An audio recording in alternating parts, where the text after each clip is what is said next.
Hello, everyone, and welcome. This is my 1987 Suzuki Samurai in present form. I'm going to take you down memory lane from a year and a half ago up. It's going to take about a minute or two, and then we're going to go into a little about 5 minute video walk around, and it's going to show you the Rocky Road suspension, coil spring suspension kit that's under. I'll tell you a little bit about it. We'll make a grade on it and stuff. So let's get started. Again, a year and a half ago, I purchased this Samurai from the Mississippi Gulf Coast. Here it is, me starting to work on it, knocking the front cap off of it. Sorry about that. Here it is, painted black, spray painted black with the snorkel. Don't laugh at my snorkel. Me trying to flex it out big time with the spring over axle, baby. Here I am going green. Still look at that snorkel outside that window, but I had it snorkeled. You know what I'm saying? And a couple more is out there on the sand farm with my boy Dave. Here it is sitting there. We've been on the ride with the Rocky Road coil spring kit, and it's been on a few of them because it's got the 20-inch light bar on it now. Look, that bar was $130. I cannot think of the name of it. I'll try to put it in the description. So far, so good. Great light. Chinese made. I hope that's not politically incorrect these days, but Chinese made. And it, like I said, very bright. So far, I'm very impressed with it. Um, Here it is flexing out. May not look like much, but there's my friend. He's 5'11". I would say 5'3" or something to his shoulder. You can see the 33-inch tall tractor tires up against him. Another little couple flex jobs there. Again, at his shoulder, it arrived. The Rocky Road kit arrived in the 3 boxes with the links and everything wrapped up and stuff. Uh, Here is the shocks, the front shocks that came with the original shock, coil spring, front shock, and original front shock. Here are some of the brackets. Now we had a problem right here with Rocky Road. Bolt wouldn't go through them. The plasma cutter on its cab program was not cutting. Not only did it not cut a big enough hole, it cut a sloppy hole, and it was a pain in the butt to drill and stuff. But again, I'm not complaining. The kit, again, I'm on probably 7 or 8, and I'll get to why I think it's lower than, around that in just 1 second. Here we go, putting the it said cut this breather off and put it on the other side because the truss has to go in here. But we did, instead of cutting it off where we didn't have to tear down the rear end in case we get any slag or any trash down the rear end, we dropped a bolt down there and welded that bolt head. I don't know if anybody else has ever thought to do that. My friend Jesse right there did, and that's what got done, and I say it helped. Definitely, instructions were terrible.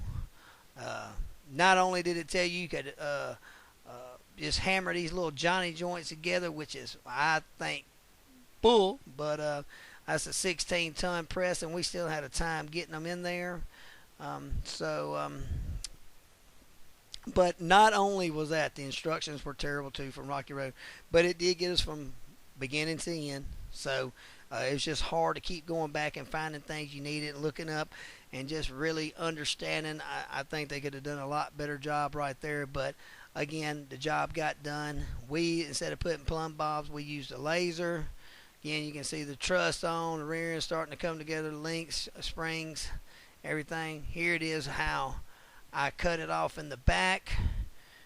Sawzall cut-off wheel, a few more pictures, and basically ready to go. All right, well, we're fixing to watch a quick video on this bad boy and a walk around, and I'll talk to you while we go.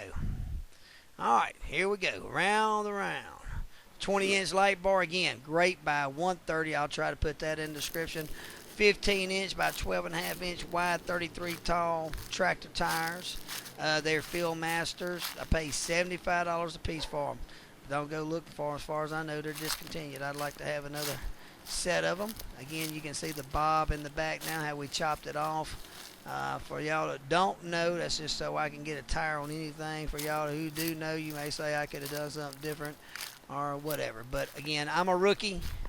This is my first year and a half around one of these things. I've been on a crash course of learning.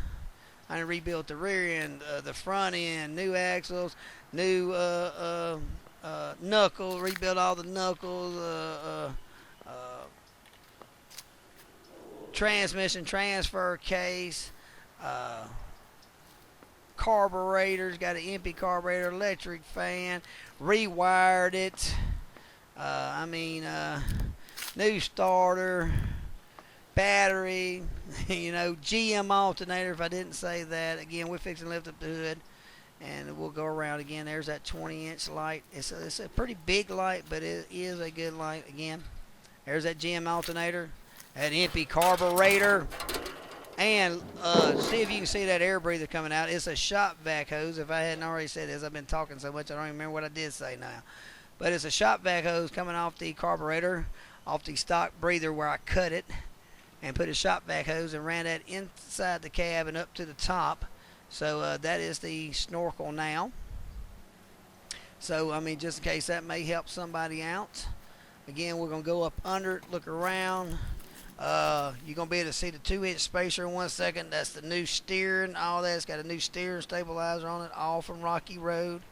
It has helped out a lot, but I would like to put it on full hydro steering. But, there you go. Panhard bar, Heim joints.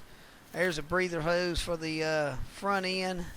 I got the rear end, the transmission transfer case, and the fuel cell all run up to a breather. There's your Panhard bar, your coil spring and mounting pad, and your shock tower and shock. Again, that electric fan. We're going to open up the door, look inside. Diamond plate dash, baby. Jesse made that. I put all the gauges in, push button start. Your fan, your radio, your electric fan outside, your heater, your lights, your rear lights, everything's on switches. That was your PAL radio up there, amplifier you hook your MP3 player into. I've cut out most of the floorboards. It's got expanded metal in them now. Cheap racing seats, those little plastic racing seats, but they do have them. Mine is on the slide. The other passenger side is not. Again, just showing me a little bumper, how I built that on there for right now. I got to finish the back tail lights up top. Keep them out the water, and I think they're in a great place, and they're round. I think that's a perfect little place for them. As you can see, the battery is up under the back little mats, which you can put your cooler right there. I don't know if that battery is going to become a problem. It hasn't been an issue so far. As you can see, the battery box that we made. That's the muffler right there on the left shock, the black thing hanging down. That's your muffler. I just too lazy to get on there and put it up. 5-gallon fuel cell. Again, it sits really tall, people, really tall. That's an 8-inch lift. And you could add a choice between 6-inch, and I did not do it.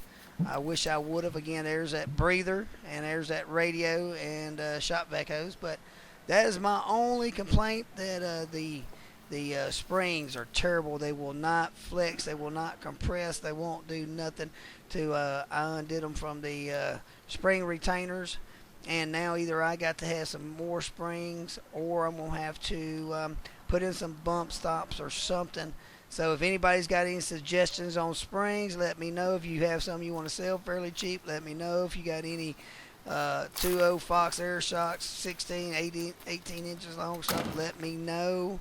I'm just trying to think of anything else I need to tell you. Again, I'd probably rate them a 7 or 8 because these springs, and they don't have an alternative spring that I know of at Rocky Road besides 6-inch. But as far as I know, it's still going to be that same hard coil spring right there. It's like a coil over or something for a shock.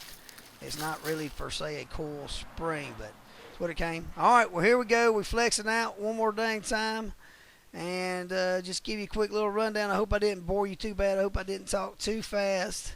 I tried to put a lot in on this little video for you. So, again, if you want to leave me a comment, leave me a comment. Love to reply back. I will try to. Anything you need to ask away. If I can answer it, I will. Maybe a little slow, but I promise I'll try to get back with you. And that sounds like everything. I sure appreciate y'all watching. Thank you very much, and hope you enjoyed it.